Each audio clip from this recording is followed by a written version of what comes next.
Assalamualaikum dan selamat pagi. Bersama saya Emran Azmi Rosli dalam Berita Pagi Sabah edisi Rabu 20 Oktober 2021. Umat Islam diajak untuk terus menghayati sambutan Maulidur Rasul dengan menerapkan dakwah dalam diri dan masyarakat untuk mencapai kejayaan dunia dan akhirat.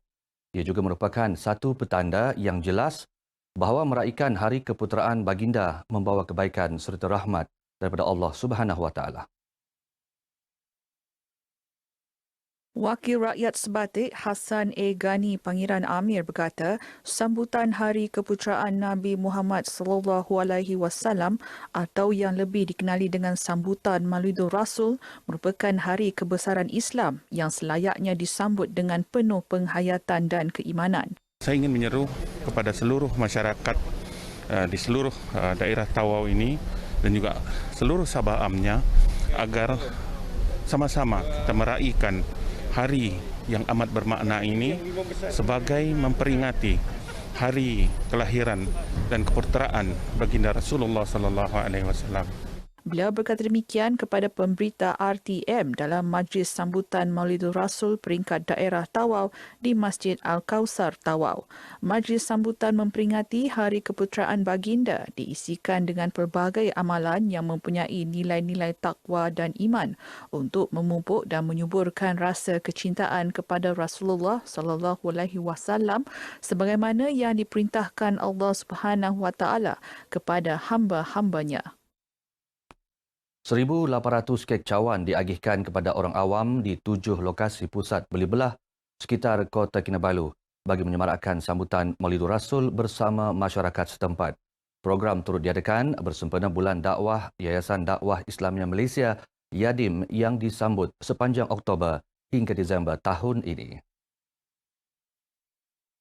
Bercakap kepada RTM, menurut Adun Dilantik Ali Akbar Gulasan, sambutan pada kali ini lebih meriah dan pematuhan terhadap prosedur operasi standard membuktikan kerjasama baik masyarakat sekaligus membolehkan pelbagai aktiviti besar-besaran dianjurkan semula. Jadi mudah-mudahan ini boleh membangkit dan menyemarakkan rasa cinta dan kasih kepada Nabi. Yang paling penting adalah supaya seluruh masyarakat terutamanya umat Islam beramallah dengan perintah Nabi sallallahu alaihi wasallam. Kebiasaan kita apabila kita menyambut hari lahir, kita akan potong kek. Jadi kita ceritakan kepada pengunjung-pengunjung, para penerima itu bahawa hari ini adalah hari kelahiran Rasulullah dan kita pula edarkan kek kepada orang ramai. Sambutan Maulidur Rasul pada setiap 12 Rabiul Awal menjadi lebih indah dengan mendalami perjalanan kehidupan dan dakwah junjungan besar Nabi Muhammad sallallahu alaihi wasallam. Walaupun umat Islam zaman ini tidak pernah berjumpa dengan baginda Rasulullah, namun penghayatan ini pastinya dapat melahirkan rasa cinta lebih mendalam. Ikuti perkongsian Zarid Sofia Daud. Sejarah atau sirah kehidupan Nabi Muhammad SAW dijadikan contoh umat Islam dari segi amalan dan sunnah.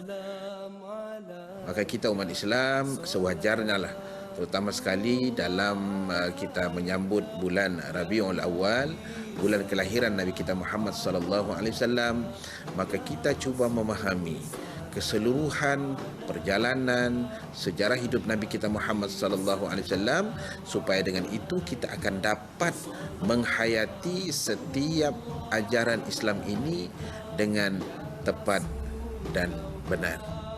Malah, sirah Nabi turut terkandung dalam ayat-ayat Al-Quran yang dijadikan pedoman dalam kehidupan. Kita umat Islam, hidup kita ini diberikan panduan dan rujukan. Rujukan yang paling utama ialah Al-Quranul Karim. Ia satu kitab suci yang menjadi panduan kepada kita. Bagaimanapun Al-Quran ini dia satu kitab yang umum, ya, dia memerlukan penafsiran, dia memerlukan contoh aplikasi dan seumpamanya. Maka di sinilah peranan sunnah atau Nabi kita Muhammad sallallahu alaihi wasallam, di mana Nabi Muhammad yang menjelaskan tentang perintah-perintah atau larangan-larangan di dalam Al-Quran.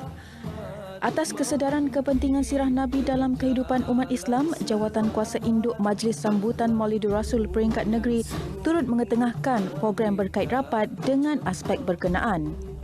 Kita juga membuat program-program yang lain yang terbaru, misalnya sketsa sirah junjungan. Dan ini juga terasnya adalah teladan kepimpinan, teladan kehidupan junjungan. Demikian juga dengan puisi sirah berkumpulan juga tentang kepribadian junjungan besar Nabi Muhammad sallallahu alaihi wasallam yang perlu ditampilkan oleh para peserta pertandingan ini. Penghayatan sirah Nabi dalam mendidik anak-anak muda juga sangat digalakkan dari awal usia. Kepentingan surah Nabi yang diajarkan di madrasah dan juga di institusi lain termasuk di sekolah, satu aja dia punya matlamatnya, supaya kita cinta pada Rasulullah sallallahu alaihi wasallam. Cinta pada Rasulullah sallallahu alaihi wasallam untuk mengamalkan semua sunnah-sunnah Rasulullah sallallahu alaihi wasallam. Kita bertanggungjawab untuk mendidik keluarga kita, mendidik anak-anak kita supaya kita lebih kenal kepada baginda Rasulullah sallallahu alaihi wasallam dan kita mengamalkan sunnah baginda. Untuk peringkat umur anak-anak ni, mungkin peringkat Dorani mungkin kita boleh cerita secara berperingkat. Seronok sebab kita boleh tahu sejarah Nabi Muhammad, Nabi Adam, Nabi Musa, Nabi Ismail. Dari kisah-kisahnya saya boleh mengenali Rasulullah. Antara sifat-sifat Nabi, penyabar, sifat yang baik, akhlak yang mulia.